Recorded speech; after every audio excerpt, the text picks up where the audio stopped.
Hey guys, this is Eliza PODFIC, and today we're going to be reading This Kind of Weather by R_Astra.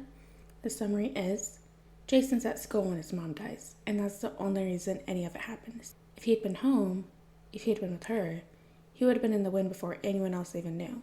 Even if they looked, no one would have found him. He would have taken to the sewers if that's what it took. Man-eating crocodile guy and all. Alright, and without further ado, let's go ahead and hop into chapter 1. Jason's at school when his mom dies, and that's the only reason any of it happens. If he'd been home, if he had been with her, he would have been in the wind before anyone else even knew. Even if they looked, no one would have found him. He'd have taken to the fucking sewers if that's what it took. Man-eating crocodile guy and all. But he's at school.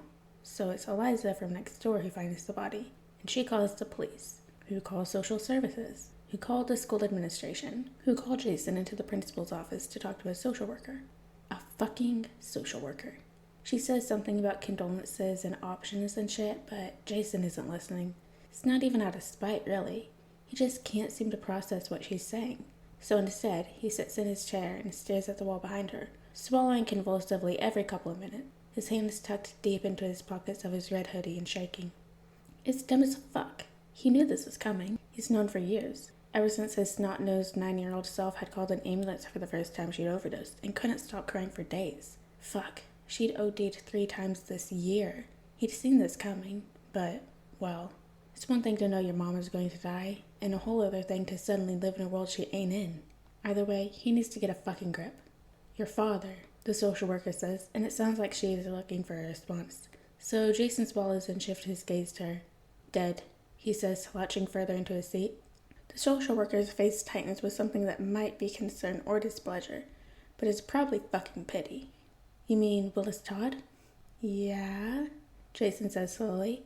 Maybe the first part of that question had been important. He asked about my dad, so? Jason, she starts, then looks at him for a moment, apparently realizing he hasn't heard a goddamn word she said. Jason, she says again, Willis Todd wasn't your father. What? We're running a DNA test right now. That's why we took the cheek swab. He thought that was for IDing the body. Jesus, he's stupid. I know this is a shock. It's not really.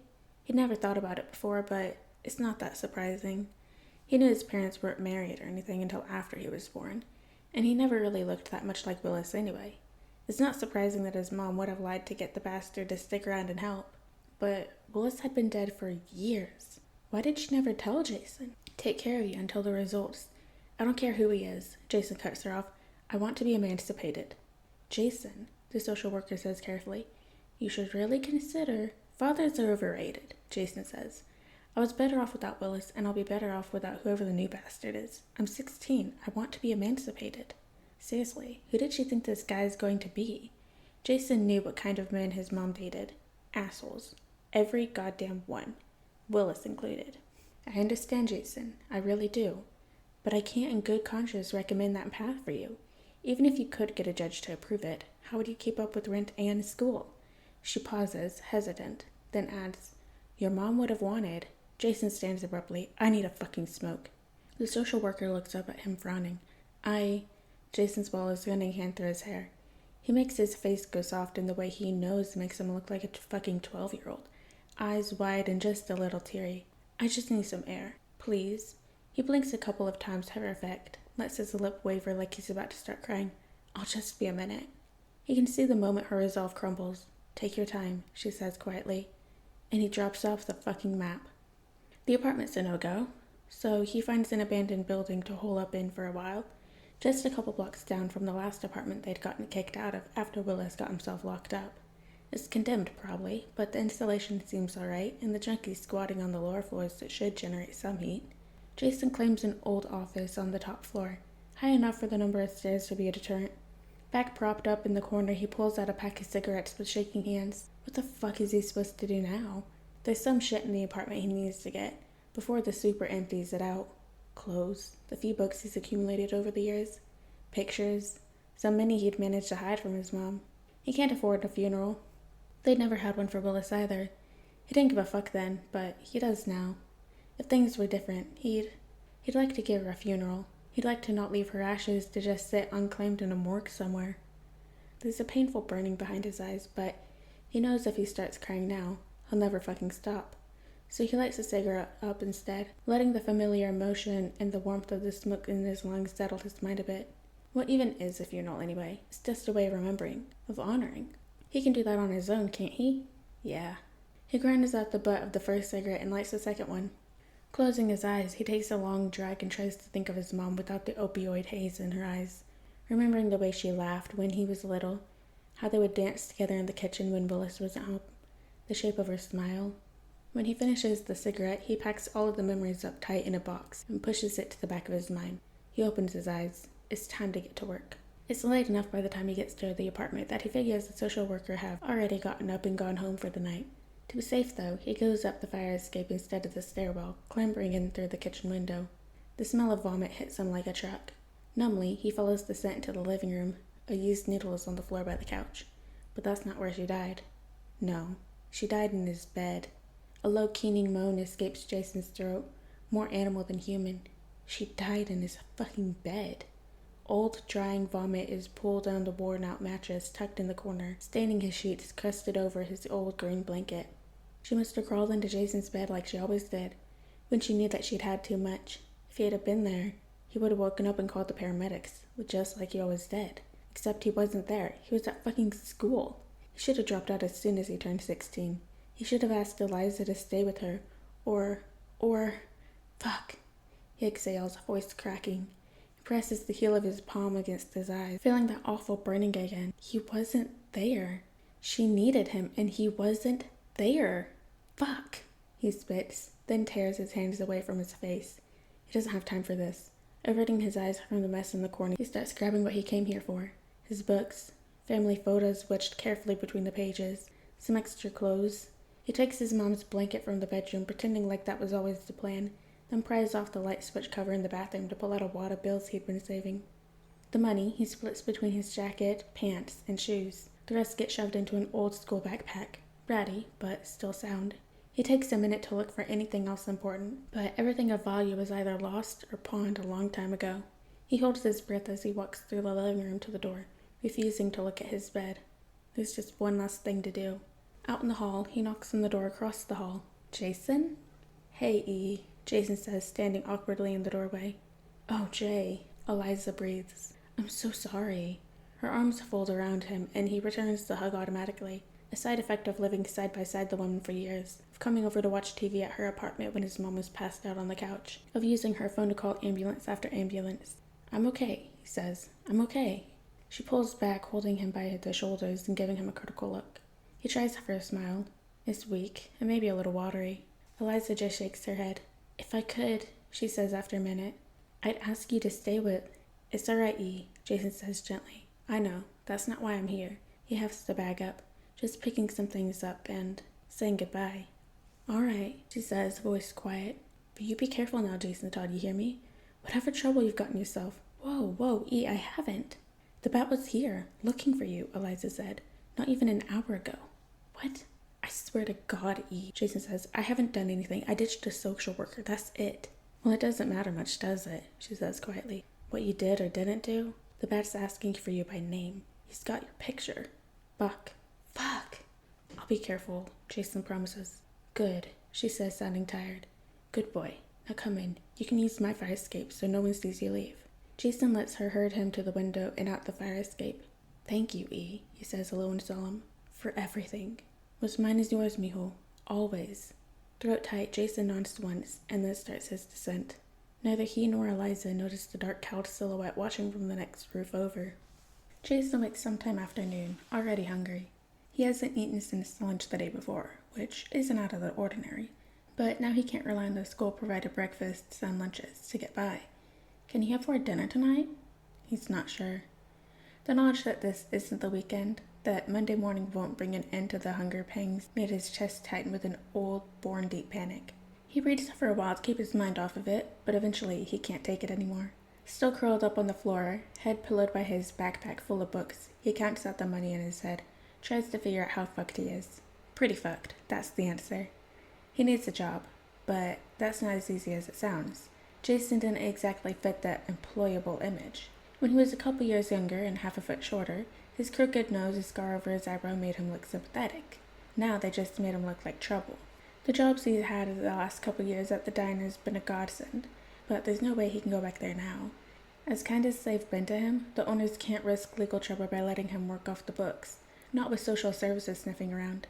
He needs a job, but who the hell is going to hire a shifty-looking guy who can't show them any ID and looks like he's been in one too many fights? He doesn't want to work for Two-Face or Penguin or Black Mask or any of the other assholes that rule over the dark corners of the city. He doesn't want anything to do with the shit that killed his mom. He doesn't want to hurt anybody. He won't. What does that leave then? Suddenly nauseous, Jason pushes himself upright, breathing through his mouth. He could turn tricks. He's young, and some kind of pretty, still. Bigger than the guys you usually see, but some people. Jason swallows hard, pressing the heels of his hands to his eyes. Some people probably like that. Some people probably like the scars, too. He's shaking a little, just thinking about it, but it's the best option he's found so far. If he doesn't want to starve, his only other option is going into the system. And if it's going to happen anyway, he'd rather get paid for it.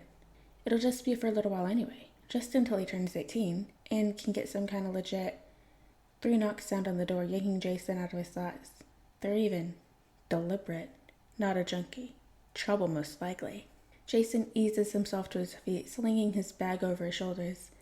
Eyes fixed firmly on the door, he had to suffer the window wincing at the wood creaks under his shoes.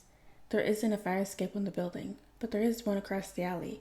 If he gets the right angle, The door opens. Jason stops halfway out the window and stares. "Hello," Bruce Wayne says, a little awkward. "Are you Jason Todd?" Not a question he's going to answer, buddy. "I'm Bruce Wayne." Is this guy for real? "I know who you are," Jason says. "The fuck do you want?" Wayne starts forward but stops in his tracks when Jason tenses. He puts his hands out, palms forward. "I want to talk about your father," he says, and Jason jumps out the fucking window. He grits his teeth, bracing himself for a shitty, painful landing. This is going to... Fuck! He gasps, the expected pain blinding for a moment. It's not his legs or his face that hurt, though. It's his fucking wrist. Sucking in a deep breath, Jason blinks hard, jerking his gaze out to the panicked billionaire leaning halfway out the window, both hands locked around Jason's wrist. "Fuck!" Jason repeats, glancing at the swaying pavement 10 stories down and immediately regretting it. "I've got you," Wayne says. "I've got you." And then he's hauling Jason back through the window like he doesn't weigh a thing, which is fucking insulting. Jason knows he's not the most built guy around, but he just had a growth spurt, goddammit. He's not fucking light. "Jesus Christ," he snarls, shoving Wayne away as soon as he's over the lip. "The fuck did you do that for? Nearly tore my arm out of its fucking socket." Wayne's just standing there, looking a little panicked still, but giving Jason his space. "Jason," he says. "Can I call you Jason? I really need to talk to you. It's about your father." Jason scoffs, eyeing the door. He's closer to the window, but he can still feel all that air under his dangling feet, and he's pretty sure it's killed his appetite for heights. "No thanks," Jason said, taking a few cautious steps to the side. "Not interested." "Jason," Wayne says again, sounding a little desperate. "I'm your father." Sure, buddy." "I just want to talk," Wayne says. "Let me buy you lunch. If you want to walk away after, I won't stop you." Jason eyes the man suspiciously, looking for the lie. He doesn't find it. Maybe Wayne actually believes he's Jason's dad. From what he's heard, the billionaire is not exactly bright, and Jason is so hungry just the thought of hot food has got his mouth filling with saliva. Any minute now he's going to start drooling like a fucking dog. Kind of a late lunch, Jason hedges. It has to be 3 or 4 o'clock already, by the angle of the sunlight streaming through dirty windows. "When did you eat?" Wayne cuts himself off, hesitating. "I haven't eaten yet." Jason doesn't believe for a single second that Wayne's ever missed a fucking meal in his life. But if it's a lie, it's a kind one. "Okay," Jason agrees. "What the hell? Might as well get the free food out of whatever stupid misunderstanding this is." "Thank you," Wayne exhales, looking like Atlas on a 5-minute break. "Any preferences?" Jason shrugs, slipping his hands into his pockets of his red hoodie. "Batburger?" "Batburger it is," Wayne agrees. They exit the rundown building in an awkward silence, stepping around and over the sprawled-out junkies on the first floor. Slowing a bit as they approach the exit, Jason glances over at Wayne and swears a little under his breath. "What?" Wayne is not wearing a tux or anything, like he does in the papers, but he's still dressed nice enough that he's going to have people gawking at them all the way to Batburger on the next block. Not to mention, he's got one of the most recognizable faces in the city. Do you have, like, a hat or something? Wayne frowns a little. No? Jason swears again, a little more creatively. A hat wouldn't help anyway. Jason's willing to bet that wool coat costs more money than anyone who lives in this part of the town has paid for a car. Wayne's face is doing a thing that Jason thinks might be a "this boy I'm convinced is my son doesn't want to be seen in public with me" crisis. Kind of sad and hurt. Fucking rich people. I really don't want to end up in the tabloids tomorrow, Jason explains. Oh, well I can... Wayne rummages around in his pockets for a moment, then does something mysterious with his hair, puts on a pair of reading glasses and rumples up his sweater a bit so it looks like he doesn't quite fit him. What the actual fuck? Jason breathes. Good, right? Wayne breaks the spell by smiling a smile that's been gracing the covers of magazines since Jason was in diapers. But for a moment there, it was almost unrecognizable. I call it the Superman disguise. What? Why? Because it worked on him once. This guy is such a fucking moron. Just don't smile like that again and we'll probably be good. Wayne nods to isolate and slips back into that weird "I'm an accountant, not a billionaire" thing. Freaky. Props to the guy for outsmarting the paparazzi, though. They walk down the street without incident or conversation. Wayne holds the door of the Batburger open for Jason. Weird. Jason knows the girl working the register from school. She makes eye contact with him right away, sending him a small, hesitant wave as they approach. Hey, Steph. Hey, she says, eyes flicking to Wayne and back again, nervous. You good? Yeah, Jason says lightly. He fingerspells CPS at his hips, all discreet-like. There were 14 hard-of-hearing kids in their middle school. Most everybody except the teachers learned at least how to fingerspell. Anybody who was a little bit of trouble or was in a little bit of trouble learned more. To talk behind the teachers' backs or to use when they inevitably got their skulls rattled enough their hearing would start to go respectively. Stephanie, unlike Jason, mostly just wanted to gossip in class. Still, she's an alley kid through and through. She spells out, "Escape out back. Let me know if you need distract," with her hand angled behind the register so Wayne can't see it. "I heard about your mom," she says. "Sorry." Jason shrugs. "I saw it coming." "I know," she says. "Still sucks." "Yeah," Jason agrees quietly. "Thanks. You doing okay?" "Yeah," Steph says, shrugging a bit. "Still on the wagon, so..." "That's great, Steph," Jason says honestly, a little surprised to find he's not bitter about it. "Yeah," Steph smiles at him quick, a little sad, then turns to Wade. "What can I get for you, sir?" "A #1 meal, please," Wayne says, "and whatever he's having." Jason orders half of the goddamn menu. Stephanie's eyes go a little wide, flickering between the two of them, but Wayne pays without comment.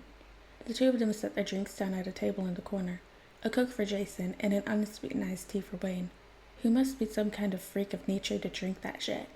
Maybe rich boys really do all hate themselves. Jason mutters something about picking up their food and goes back to the counter.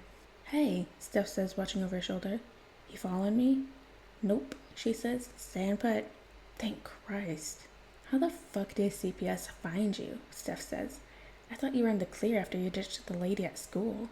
At Jason's quizzical look, she adds, "Everybody knows about it, man. They locked down the whole fucking school trying to find you." "Seriously?" "Seriously." "Well, shit. Why the fuck does CPS care this damn much? They lose kids to the street all the fucking time." "He's not exactly CPS," Jason admits. "He says he's my dad." "What, back from the grave? I thought your old man died in prison." "Yeah, so did I," Jason huffs. "I don't know. I think my mom left some paperwork or some shit that made them think this guy's my actual biological father." Steph hesitates. "Is he, though?" "Nah," Jason says. "There's no way. I figure my mom's just trying to help me out, you know. He's got money." "So you're gonna go with him, then?" Jason shakes his head. "They took DNA, so he'll know any day now I'm not actually his. Just figured I might as well get free lunch out of it." Stephanie nods. "Okay, let me know if you need anything," she says. "My mom works nights, so you can crash on the couch anytime you need." Throat suddenly thick, Jason nods back. "Thanks, Steph." "Of course," she says. "Alley trash has to stick together, yeah?" "Yeah," Jason says, smiling. "Yeah, we do." She hops over the counter quick and hauls him into a tight hug. "You take care of yourself now, Jason Todd." "Always," Jason answers. "Isn't fast food usually faster than that?" Wayne says uncertainly when Jason finally makes it back to the table. "Oh, you know," Jason says. "It's hard to find good help these days." Wayne gives him a look like he's not sure whether Jason's making fun of him or not, but he lets it go. The man must be used to being made fun of by now. He's his burger with goddamn silverware, for God's sake. Jason's already finished one burger and half a chicken sandwich by the time Wayne takes a single bite. You're going to make yourself sick, he says cautiously. Jason rolls his eyes a little. I've got a strong stomach. Who knows when he'll have access to food like this again? Winter is coming, motherfucker. He needs to put on some weight. Why did you run away after CPS came to your school to talk to you? Jason makes a face. I didn't run away. 6-year-olds run away. I'm almost 17. I emancipated myself. You emancipated yourself? Yep. I don't think that's how that works. Well, it should be, Jason says plainly. I'm not a little kid. I can look after myself. Wayne just hums noncommittal. A few minutes pass in silence, then Wayne clears his throat. So, he says, the results of the paternity test came back this morning. Jason chokes on a fucking french fry. I'm good, he says between coughs, waving Wayne's concern away. I'm good. I thought... Wayne stops himself, starts over. Was I not clear earlier about... No, you were pretty fucking clear, Jason says, a little shaky. But I didn't believe you. Jesus. Wayne's brow wrinkles up in a small frown. Why would I lie about that? I didn't think you lied, Jason grumbled, unwrapping the next burger. I just thought, my mom put your name on my birth certificate to try and help or something. No, Wayne says. Willis Todd is listed on your birth certificate. Your mother left a will with the pro bono legal service. In it, she admitted that the certificate was falsified. Oh, Jason says. He's not really hungry anymore, but he keeps chewing mechanically, working through his 4 sandwich. You can take that with you. Wayne clears his throat, looking a little pained. You don't have to eat it all right now.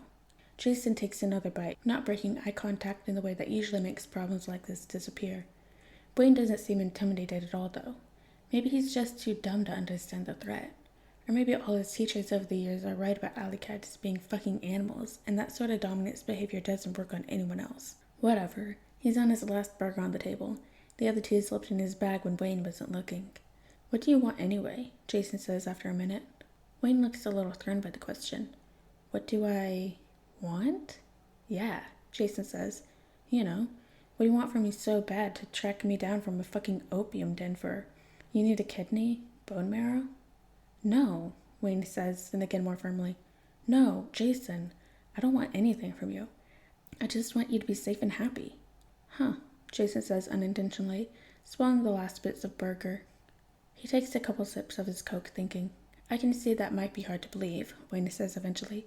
I don't pretend to know you, or what you've been through, but I don't blame you for assuming the worst about a stranger showing up after all these years and claiming to be your father. For what it's worth, I'm sorry I didn't know sooner. I would have helped. Jason swallows. He thinks about the nice rehab center Steph's mom finally got clean at.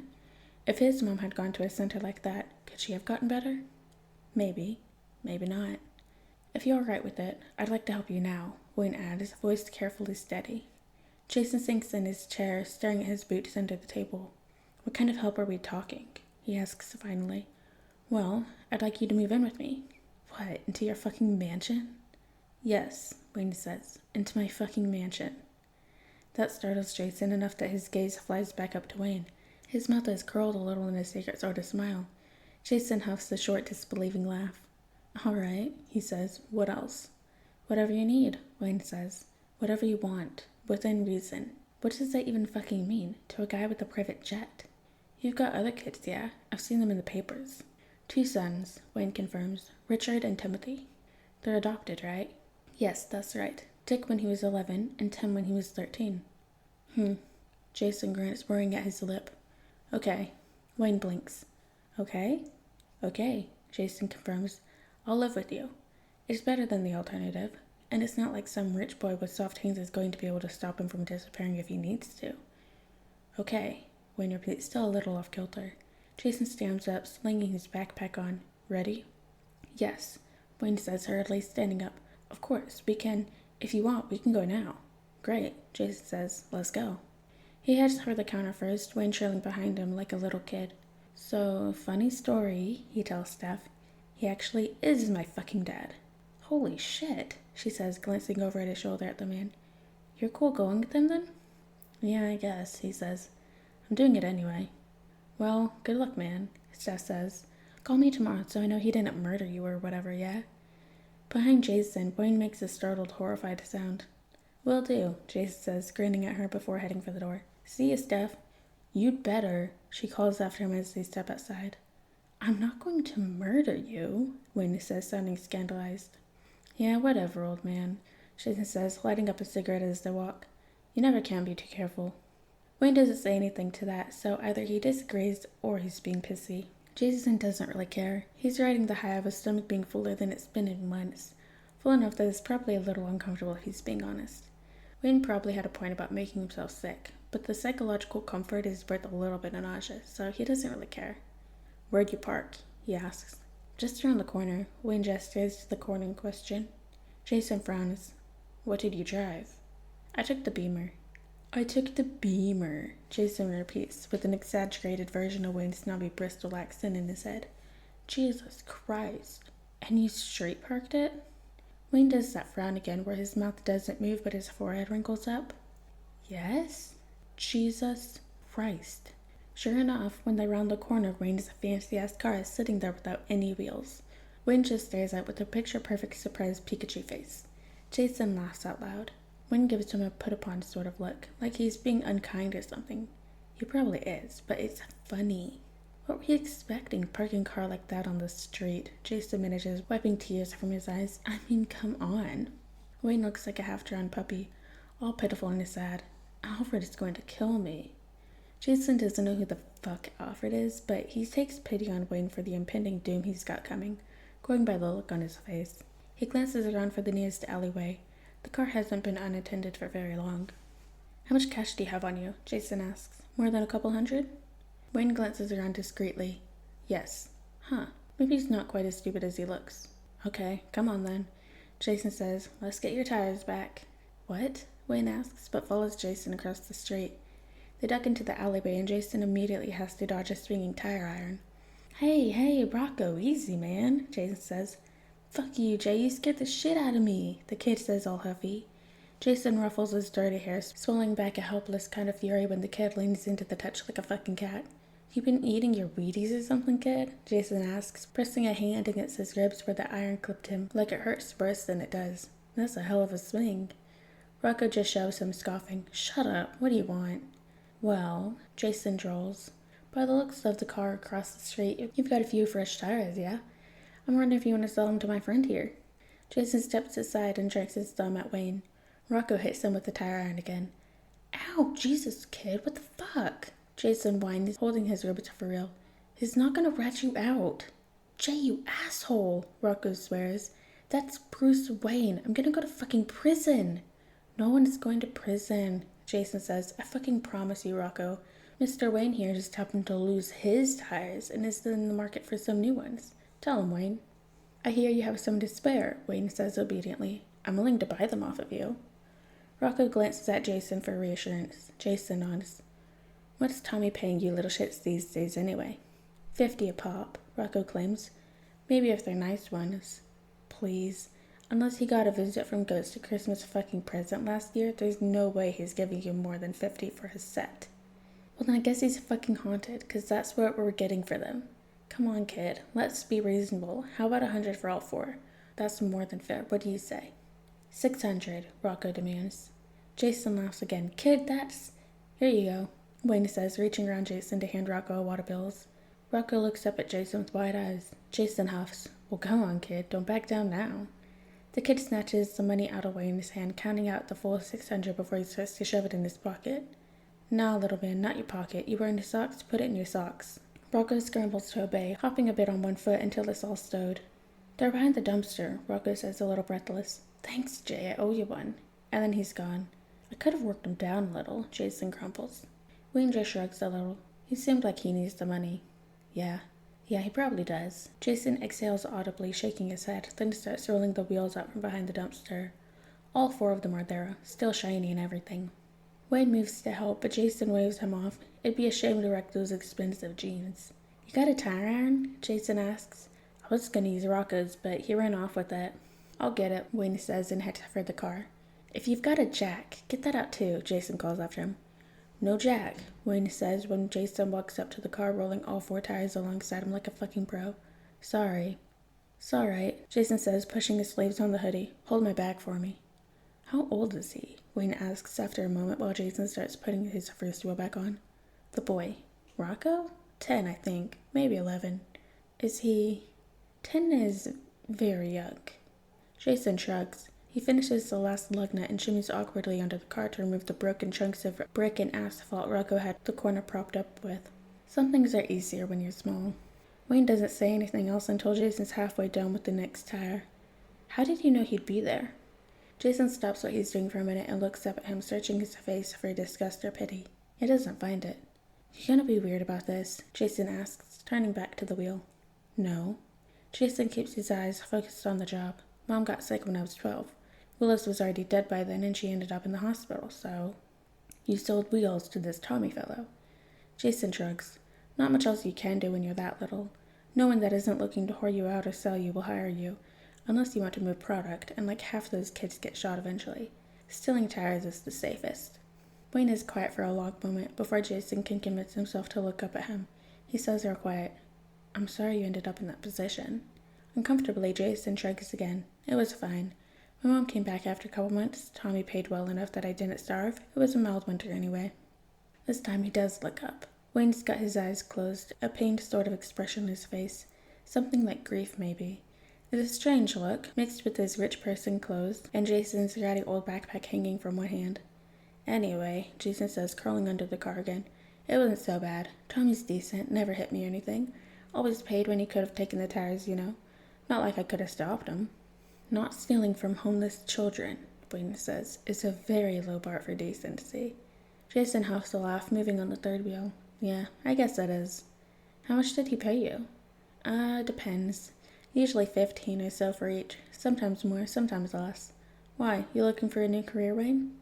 Bruce, Wayne corrects. I mean, Dick and Tim. They call me Bruce. Sure, Jason says slowly. Okay, Bruce. Why are you so interested in small-time auto theft? Wayne shrugs. Just trying to understand. Did he ever get caught? Nah, a guy chased me for a couple dozen blocks once, but I was a slippery little fucker. I lost him eventually.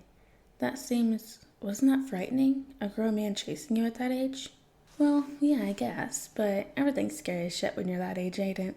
Definitely wasn't the scariest lift. Which one was, then? Jason looks at him, pausing for a moment before starting on the last wheel. You know how people say that you're being a Batman? Wayne nearly chokes. No, I'm not sleeping with Batman. Sleeping with? What a fucking dork. Jason eyes him suspiciously. You sure? Yes, Wayne insists. I'm definitely sure.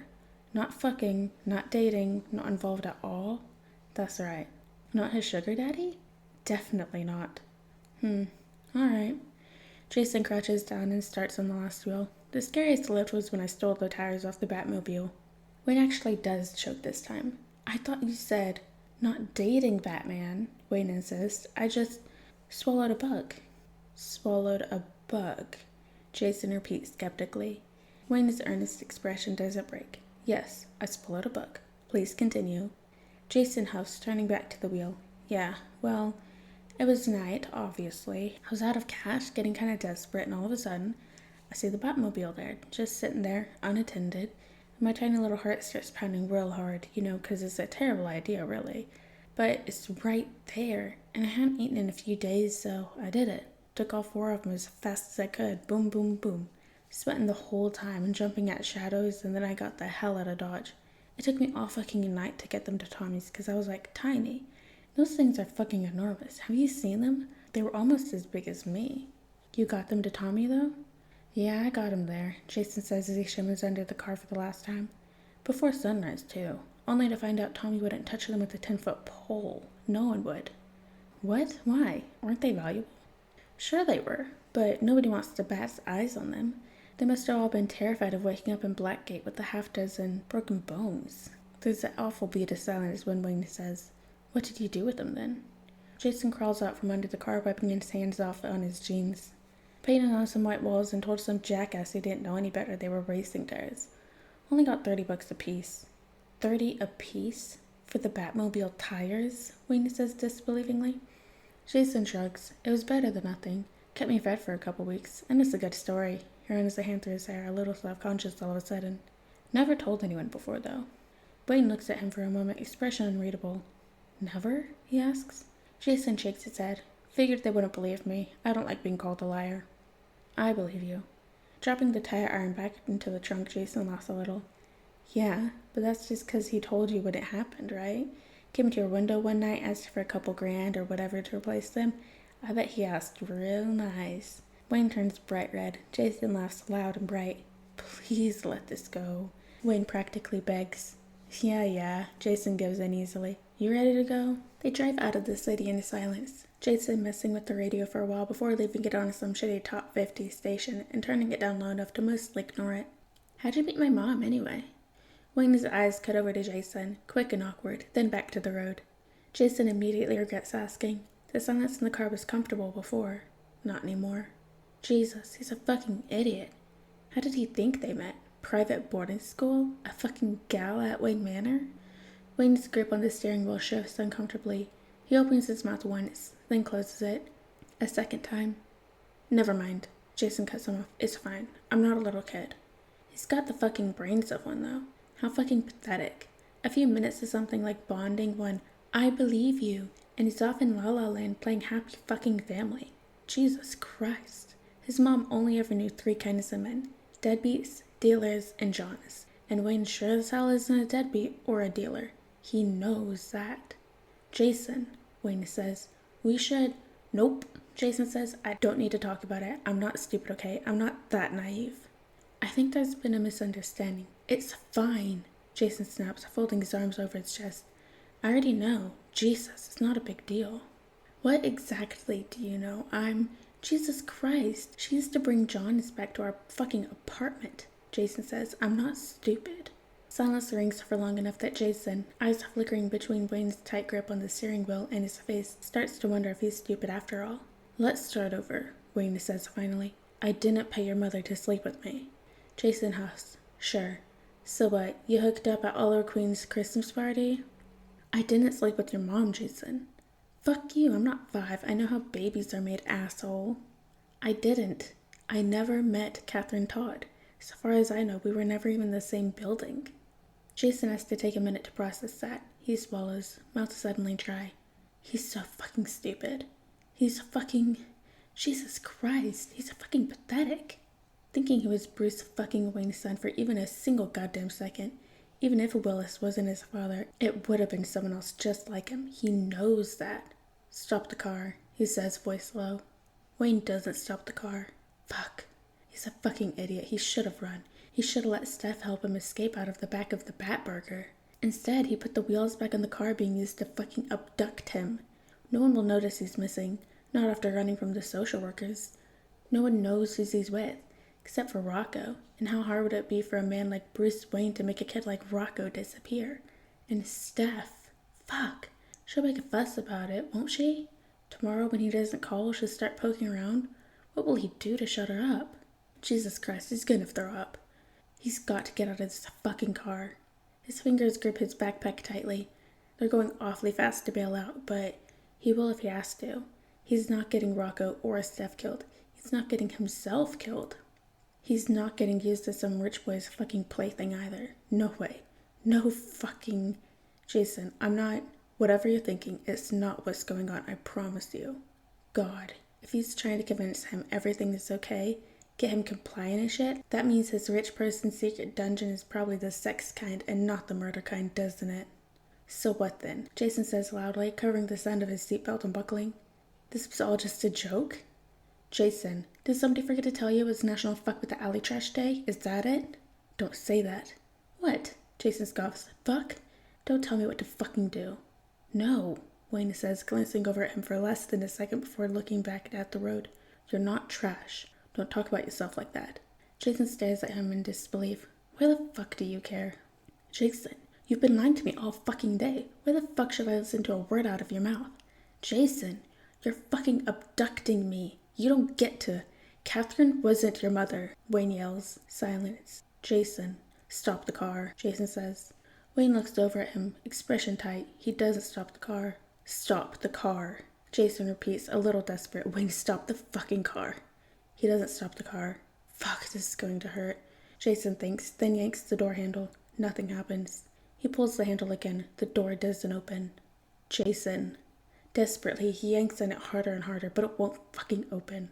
Suddenly, he turns his back to face the road, arms wrapping around his backpack. His hands are shaking. He eyes the wheel, wondering if there's any way he can crash the car bad enough that at least one of them dies. I'm a biter, he says eventually, voice hoarse. And I have like 7 STDs, so... What? Jason? Unless you want to get some really nasty shit. Jason, no. Or you're not particularly attached to your dick being attached to you. I'm not abducting you. Then stop the fucking car. Wayne slams on the brakes and the car skids to a halt, tires smoking. Jason's thrown forward, seatbelt ripping out of his hand and head smacking into the dash. The door still won't open. Open this goddamn door, Wayne, or so help me. The door opens. Jason tumbles out of the car, wobbly knees giving out at first, but he's back on his feet in an instant. Backpack on and already running back the way they came. Where the fuck are they? Jason's never been this far out of the city. They could be miles and miles and miles away. And what the fuck kind of road even is this? There aren't any lines, there aren't any cars visible in either direction. Fuck it. He'll fucking walk the ass too. Jason. Wayne is following him. Stay the fuck away from me. Jason, please, you're bleeding. Yeah? Does that fucking turn you on, you sick fuck? Is that... No! Wayne thunders. For the last time, I have literally 0 interest in sleeping with you. You're 16 and my son. Fuck you. You're not my fucking dad, remember? You already burned that lie. I am, Jason. I'm so sorry. I'm explaining this terribly, but please just listen to me. No fucking way, Jason snarls. Get the fuck away from me. Jason, please. You're hurt and it's cold and I won't follow you, okay? I'll stay right here.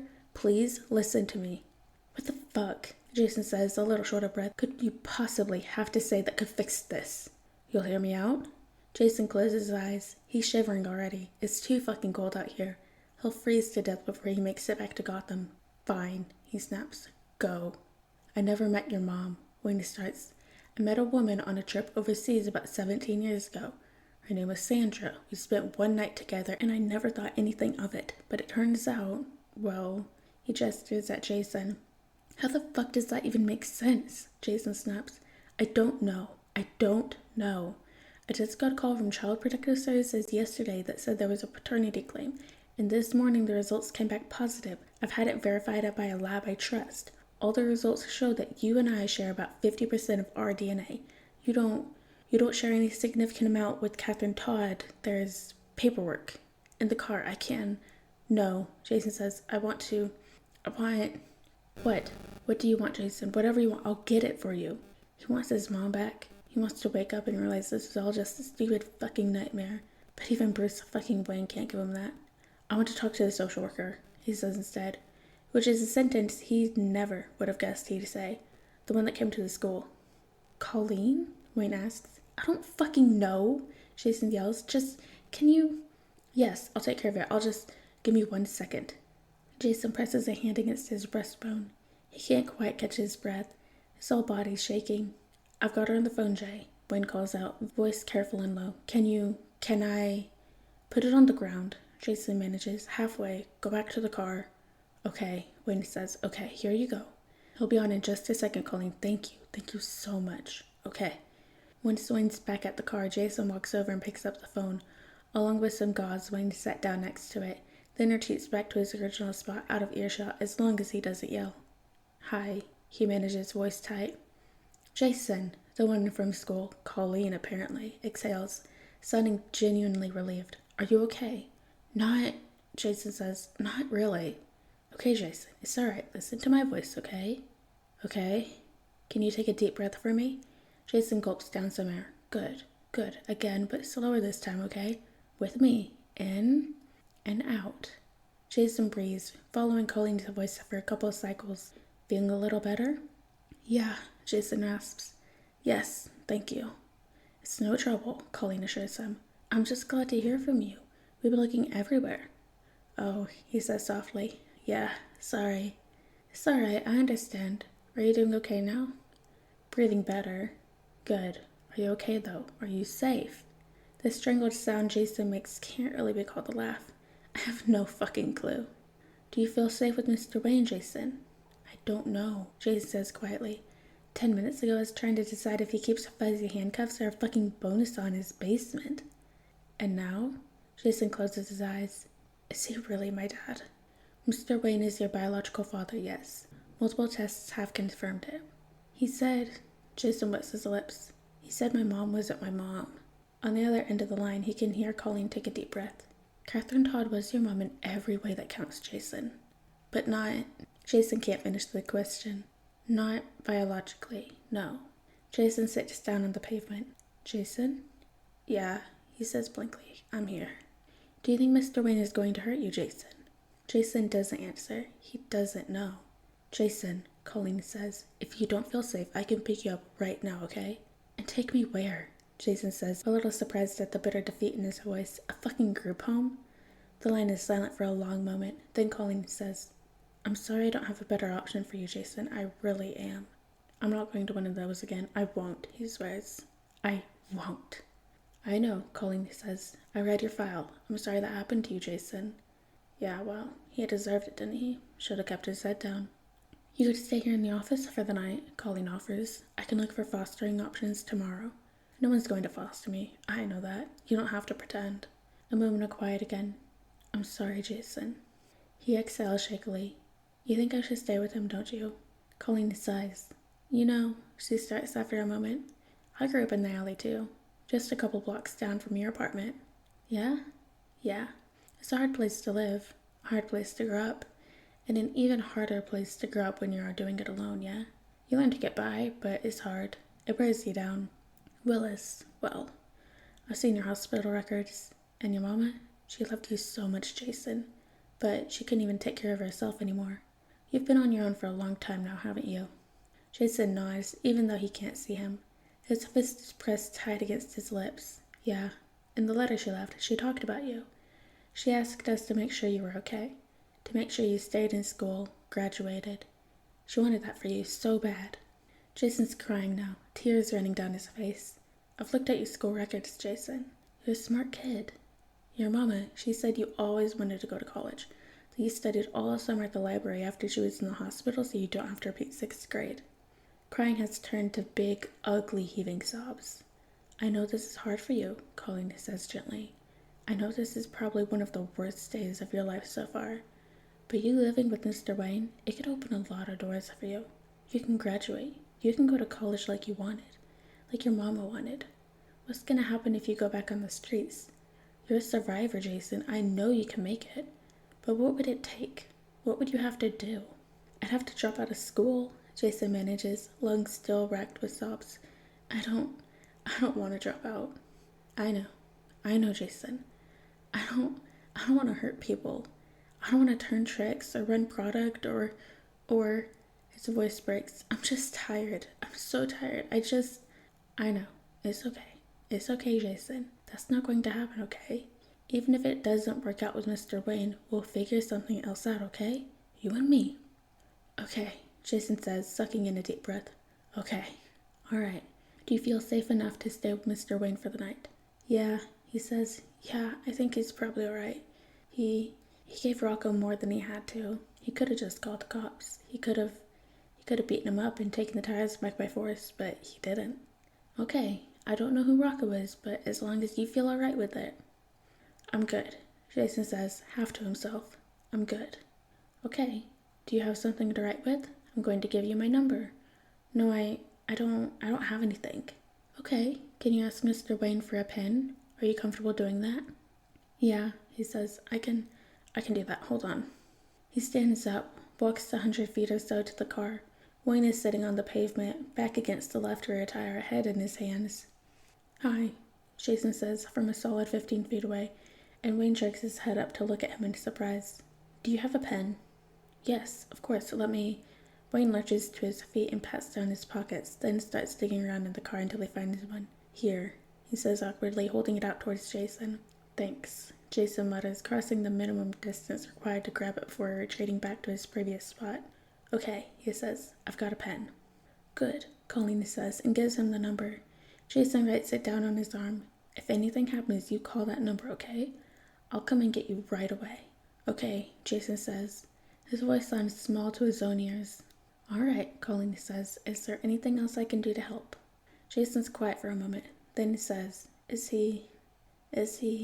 He's got other kids. Do you, check up on them, or... Yes, we've done several home visits. There's never been any reason to believe he hurts his kids. Okay, Jason? I know you're scared, but I really think this is the safest place for you. Okay, Jason says. Okay, Colleen echoes. Call me in the morning, alright? Let me know how you're doing. I will, Jason says. If you don't, I'll storm away Manor myself. Okay, Jason says. Okay, thank you.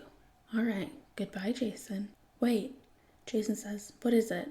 I'm sorry for, at school, not listening and, running. I'm sorry I worried you. It's alright, Jason. I'm just glad you're safe. Don't do it again, okay? Okay, he says. I'll try. Thanks. You're welcome, Jason. Try to get some sleep tonight. I'll talk to you in the morning. Okay, bye. Goodbye. The line goes dead. Jason sniffs, dragging the sleeve of his hoodie over his nose. He must look like a wreck. There's not a whole lot he can do about it except scrub the tear tracks off his face with the hem of his t-shirt and pull his hoodie up to block as much of Wayne's view of his face as possible. It's fully dark already, even though the sun was still setting when they got out of the car, which is great for hiding his face, but also means he's been having a mental breakdown on the side of the road for probably close to an hour. Jesus Christ. Wayne is pacing nervously near the car when he walks up. Hey, he says as soon as he notices Jason. Are you alright? I'm good, Jason says levelly. Thanks for the pen. And your phone. Of course, Wayne says. It's no trouble, really. Are you ready to go? Jason nods jerkily and gets in the car. He buckles his seatbelt and crawls towards the door, staring out the window, keeping his face turned carefully away from Wayne. Willis didn't like it when Jason cried. He doesn't want to find out what Wayne doesn't like tonight. He's too damn tired. He'll find out eventually, he knows. He doesn't have the best track record with fathers. Sooner or later, he'll fuck up. Do or say something bad enough to get him mad. He always fucking does. He can't seem to help it. Then, the only question will be if Bruce Wayne is the kind of man who throws plates when he's angry, or the kind who breaks bones. He forces himself to stop thinking about it. It's a later Jason problem. Wayne drives them down the rest of what Jason is pretty sure must be a private road at some point because there wasn't a single other car the whole time. He was talking to Colleen and he hasn't seen one since either. The house, when they finally get to it, is too big to really be called a house. It's fucking insane, with huge windows and ivy growing on the sides and shit, and it's lit up with a million strands of white Christmas lights. Jason was going to buy a single strand of Christmas lights for his mom last year, but had to use the money for food instead after she blew December's grocery budget on a chocolate cake for his birthday, which is in August. The garage Wayne parks in is worse than the house, unfathomably large and filled with the kind of cars that might as well have been myths for all Jason knew, because he had only ever seen them in magazines. A Rolls Royce, a Lambo, a Ferrari, and another Lambo, a Bugatti, a McLaren, and Wayne could buy everything in the alley, buildings and people alike, with just the cars in the room. Trailing behind him, Jason starts to feel small in a way he hasn't since he hit his last growth spurt and became the guy who's usually the biggest in the room. He doesn't like the feeling. It reminds him of when Willis used to back him into a corner in their apartment, box him in with his taller frame and longer limbs, reminding him of how much bigger he was than Jason, how much more weight he had to throw around. Jason was at the bottom of the food chain back then. He's starting to think he's right back down there now. Wayne is a lot bigger than Willis ever was. Bigger than Jason is now, and Jason's pretty sure there's a decent amount of muscle under that pretty boy's sweater, if the way he hauled Jason up through that window is any indicator. He swallows hard, staring at Wayne's back, his broad shoulders. Willis nearly killed him once with his bare hand in the belt. He's pretty sure Wayne could do it with less than that. Stephanie, Colleen, Rocco, they would all know. But how much does something like that matter to a man with hundreds of millions of dollars worth of cars sitting unused in his garage? A year and a half, he reminds himself. He's only got to last a year and a half. There's an old man waiting for them when they enter the living room part of the house. Not living room exactly, because he's never seen a living room with a 30-foot high ceiling and a giant fucking chandelier, but, Master Wayne, the man says curtly, his accent crisp and sharp and very British. You are very late. Wayne winces a little. Ah, he says. Yes, we had a small delay coming up the lane, I'm afraid, Alfred. So this is Alfred. A delay, the old man says critically. How could you have possibly have been delayed? His eyes leaned on Jason for the first time, and his mouth immediately snapped shut. Fuck. Is it really that obvious he's been crying? Jason's shoulders curl a little forward, shrinking his silhouette a little bit more. He sinks a little deeper into his hoodie. "This is Jason," Wayne says. "Jason, this is Alfred Pennyworth. He raised me after my parents died." "Oh, wow, okay." Not what he was expecting with the whole Master Wayne thing. "Hi," Jason says quietly. "Hello, Master Jason. It's a pleasure to meet you." Thanks," he says. "You too. Just Jason's fine." "Nonsense," Alfred tuts.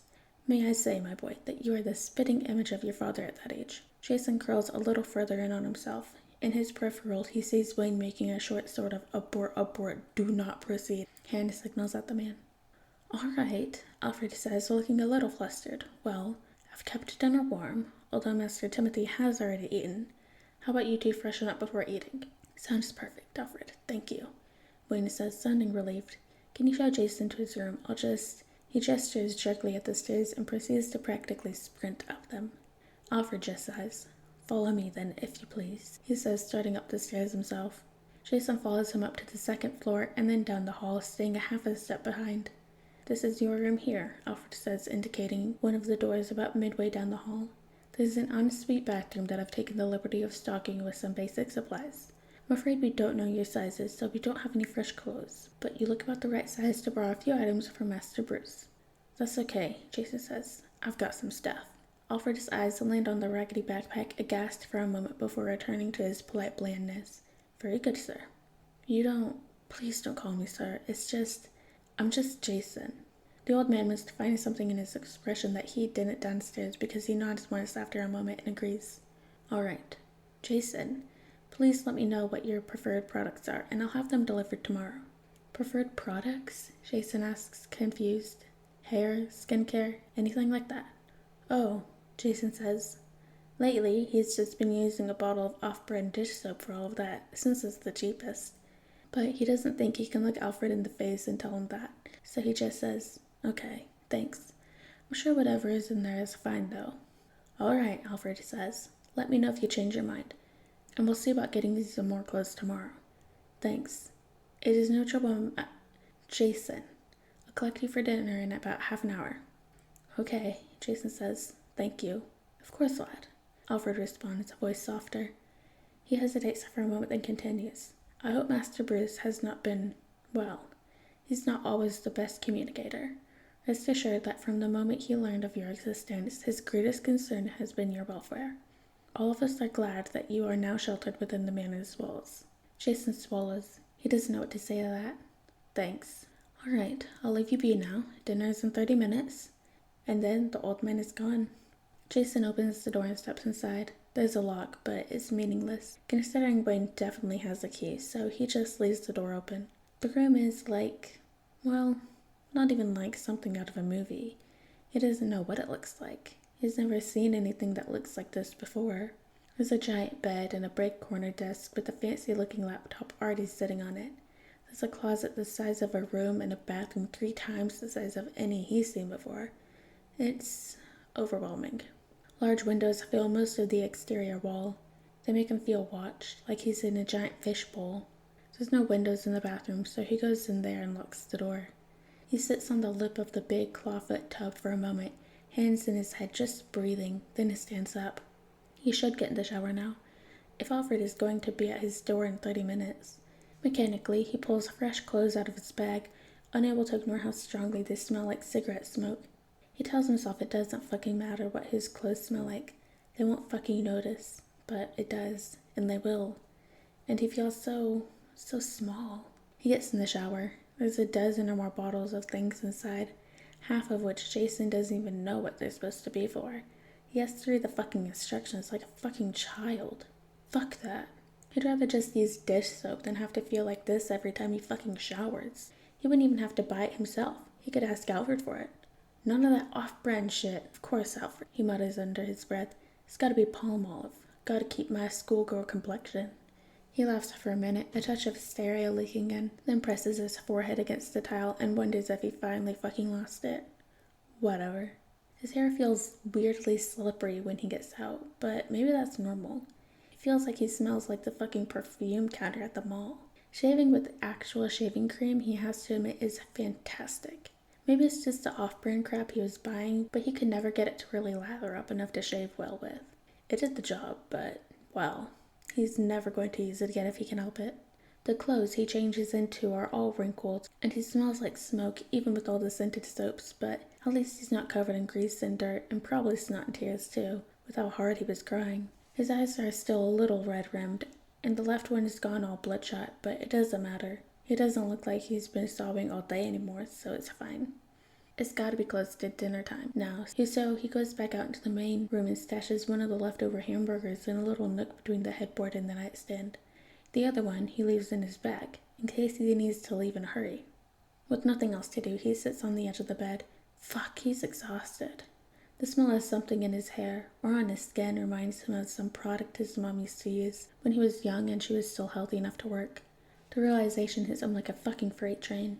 Eyes closed, he can almost hear her voice, singing some lullaby he doesn't remember the words to anymore. He can almost feel her hands cutting through his hair. Fuck. Fuck. He drops his head in his hands, desperately trying not to start crying again and failing miserably. He presses a hand over his mouth to muffle the sound. Does he have time to wash his face again? He doesn't. A hesitant knock on the door for him has Jason wiping frantically at his eyes, lurching to his feet. I'm ready, he manages sickly, then clears his throat. Sorry. My dear boy, Alfred says from the doorway, eyes kind. Are you all right? Jason nods jerkily. Yeah, I'm fine. The old man hesitates. You've had a long day, he says. You are, of course. Welcome downstairs for dinner, but if you'd rather, I could bring you a plate. Oh wait, Jason didn't even know he was carrying lifted off his shoulders. He sinks back down into his bed. Yeah, he says gratefully. I mean, if it's not too much trouble, I'm really tired. Perfectly understandable, Alfred says. Jason's pretty sure he's trying to reassure him about the crying, but it's hard to say. I'll return shortly. Jason exhales harshly, dropping his head onto his hands again for a moment before tensing at the sound of low voices talking in the hall. Slowly, mindful of the wooden floor, Jason steps over to the door, keeping carefully out of sight. The boy has been through an ordeal, Master Bruce, Alfred is saying, a harshness to his tone that wasn't there a moment ago. You must be gentle with him. I was gentle, Wayne responds, a voice pitched low but not calm. I was gentle, and he interpreted that as me trying to take advantage of him, Alfred. There's a moment of silence, then Alfred says, does he have a history of? Jason feels a little sick. I don't know, Wayne says, sounding defeated. Alfred, I don't know. Not anything that was ever reported. Well, Alfred says, sounding rattled. Well, we'll deal with that when, if it comes to light. I don't know what to do, Alfred, Wayne admits, sounding pained. Well, you can start with some dinner, Alfred says. Wayne says something in response, but Jason can't make it out. They're too far down the hall. He's freaking Wayne out then. He'll have to stop acting like a fucking psycho. He needs to level out a little. Rich people historically aren't really known for their patience or their tolerance. The Kennedys fucking lobotomized one of their kids for being a public embarrassment, didn't they? He has to get his shit together. 1.5 years, he reminds himself again. Just 1.5 years. At this rate, it's going to end up being his fucking mantra. Alright guys, and that is the end of chapter 1 of This Kind of Weather by R_Astra. I hope you guys liked it, and I'll see you in the next chapter.